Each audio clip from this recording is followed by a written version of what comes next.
반갑습니다. 오늘 우리에게 주신 하나님의 말씀은 마태복음 3장 11절에서 12절까지의 말씀이에요. 제가 읽어드릴게요. 주님의 말씀을 들으십시오.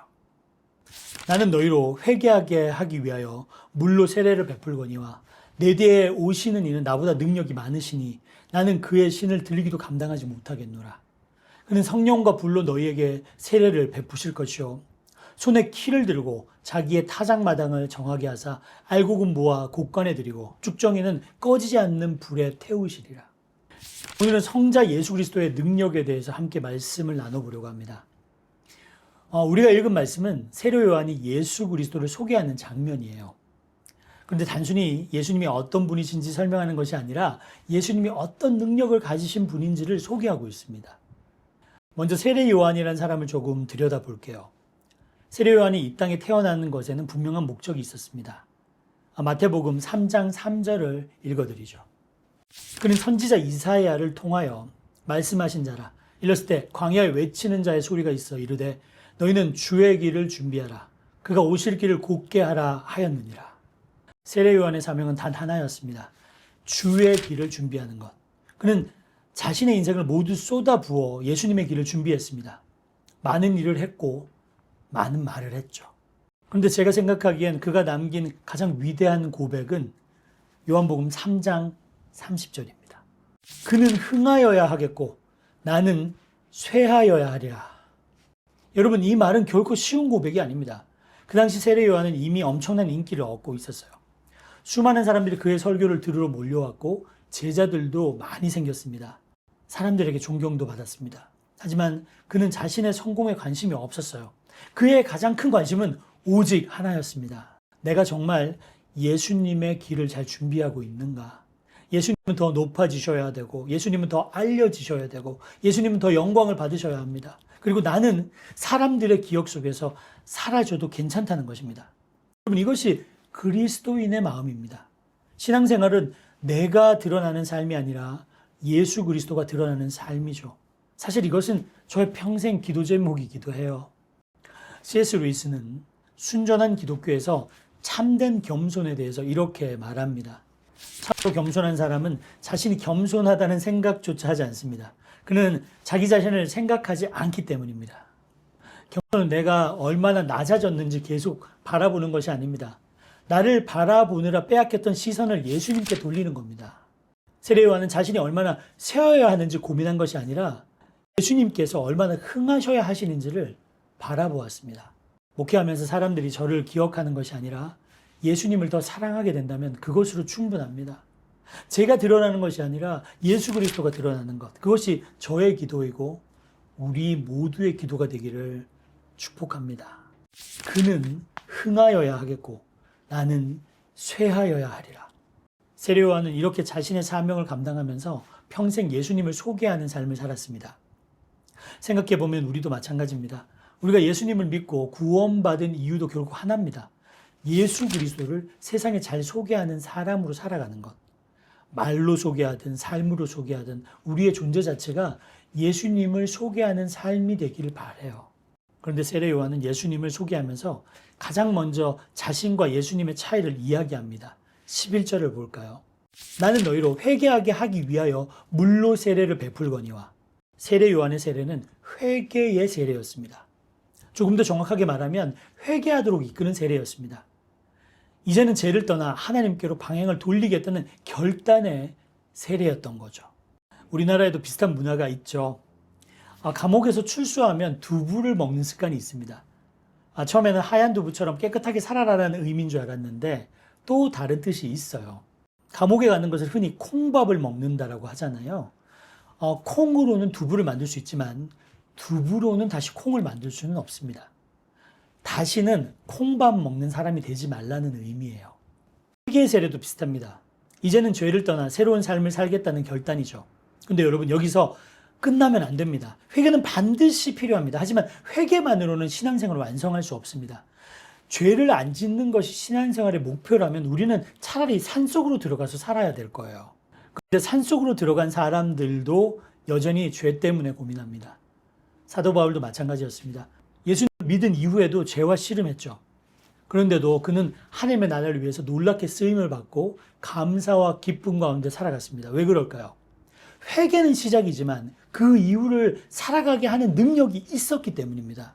다라스 윌라드는 하나님의 은혜를 이렇게 설명합니다. 은혜는 우리가 스스로 할 수 없는 일을 하나님께서 우리의 삶 속에서 행하시는 것입니다. 여러분, 성령의 능력은 우리가 조금 더 강한 사람이 되도록 돕는 정도가 아닙니다. 우리의 힘으로 할 수 없는 일을 하나님께서 우리 안에서 이루시는 것입니다. 내가 조금 더 노력해서 나를 바꾸는 것이 아니라 내 힘으로 할 수 없는 변화를 하나님께서 내 안에서 시작하는 것입니다. 이것이 은혜고 이것이 성령의 역사입니다. 회개는 방향을 바꾸는 것이고 성령은 끝까지 걸어갈 능력을 주시는 분입니다. 이것이 오늘 말씀의 핵심이기도 해요. 세례 요한도 바로 그 사실을 알고 있었습니다. 그래서 자신의 사역에는 분명한 한계가 있다는 것을 숨기지 않았습니다. 오히려 사람들의 시선을 자기에게서 예수님으로 돌립니다. 11절 후반부를 읽어드릴게요. 내 뒤에 오시는 이는 나보다 능력이 많으시니 나는 그의 신을 들기도 감당하지 못하겠노라. 여러분, 이 말씀을 한번 생각해 보십시오. 세례 요한은 자신을 낮추기 위해 이렇게 말한 것이 아닙니다. 예수님이 얼마나 크신 분인지를 보여주기 위해서 이렇게 말한 겁니다. 당시 제자가 스승의 신발을 들거나 그리고 신발끈을 푸는 일은 가장 낮은 종이 하는 일이었습니다. 그런데 세례 요한은 말합니다. 나는 그의 종의 자리조차 감당할 수 없는 사람이다. 그만큼 예수님은 비교할 수 없는 분이라는 것이죠. 사실 저도 이 말씀을 읽을 때마다 비슷한 기도를 하게 됩니다. 언젠가는 저도 목회의 자리를 내려놓는 날이 올 것입니다. 예수님께서 다시 오시기 전이라면 반드시 그런 날이 오겠죠. 그리고 하나님께서 다음 세대를 세우실 것을 믿습니다. 그때 저의 가장 큰 소원은 이것입니다. 제가 섬긴 공동체에서 저보다 훨씬 더 좋은 목회자가 세워지는 겁니다. 더 하나님을 사랑하고 더 겸손하고 더 지혜로운 목회자가 세워지기를 바랍니다. 왜냐하면 저는 제 안에서 참 많은 부족함을 보기 때문이에요. 능력의 한계도 느끼고 인격적인 부족함도 발견합니다. 아쉬움도 참 많이 경험합니다. 그래서 미래의 에마우스는 저보다 더 훌륭한 목회자를 만나야 한다고 늘 기도합니다. 그런데 여러분, 세례 요한이 말한 나보다 능력이 많으신 분은 단지 조금 뛰어난 사람이 아닙니다. 하나님의 아들이십니다. 비교 자체가 불가능한 분입니다. 그렇다면 예수님은 어떤 능력을 가지신 분이실까요? 세례 요한은 예수님의 능력에 대해서 얼마나 많은 이야기를 할 수 있었겠습니까? 예수님은 무리를 걸어 다니시는 분이야. 폭풍을 말씀 한마디로 잠잠하게 하는 분이다. 그리고 맹인의 눈을 뜨게 하시고 나병 환자를 깨끗하게 하시는 분이다. 죽은 자를 살리시는 분이다. 떡 5개와 물고기 2마리로 수천 명을 먹이시는 분이다. 소개하고 싶은 능력이 얼마나 많았겠습니까? 여러분이라면 어떤 능력을 가장 먼저 소개하시겠어요? 아마 우리는 기적부터 이야기할 겁니다. 병 고치는 능력, 죽은 자를 살리는 능력, 오병이어의 능력을 먼저 말할 거예요. 그런데 세례 요한은 그렇게 하지 않았습니다. 그는 예수님의 수많은 능력 가운데 단 하나를 가장 먼저 말합니다. 11절의 마지막 부분이에요. 그는 성령과 불로 너희에게 세례를 베푸실 것이요. 왜 이것이었을까요? 왜 병 고치는 능력이 아니라, 왜 오병이어가 아니라, 왜 죽은 자를 살리는 능력이 아니라 성령과 불의 세례였을까요? 그 이유는 간단합니다. 병을 고치는 능력은 한 사람의 몸을 변화시킬 수 있습니다. 기적은 한 사람의 환경을 변화시킬 수 있습니다. 오병이어는 한 사람의 배를 채울 수 있습니다. 그러나 성령은 사람 자체를 변화시킵니다. 그리고 그 사람이 세상을 변화시키게 하십니다. 이것이 가장 큰 능력이죠. 그래서 세례 요한은 예수님의 대표적인 능력으로 성령과 불의 세례를 소개한 것입니다. 여러분, 회개의 세례와 성령의 세례는 완전히 다릅니다. 성경은 이 차이를 보여주는 한 사람을 소개합니다. 바로 아볼로죠. 사도행전 18장 25절을 읽어드릴게요. 그가 일찍이 주의 도를 배워 열심으로 예수에 관한 것을 자세히 말하며 가르치나 요한의 세례만 알 따름이라. 아볼로는 참 뛰어난 사람이었습니다. 성경도 잘 알았습니다. 예수님에 대해서도 많이 알고 있었어요. 말도 잘하고 가르치는 능력도 뛰어났습니다. 그런데 성경은 딱 한 가지를 말합니다. 그는 요한의 세례만 알았다. 무슨 뜻일까요?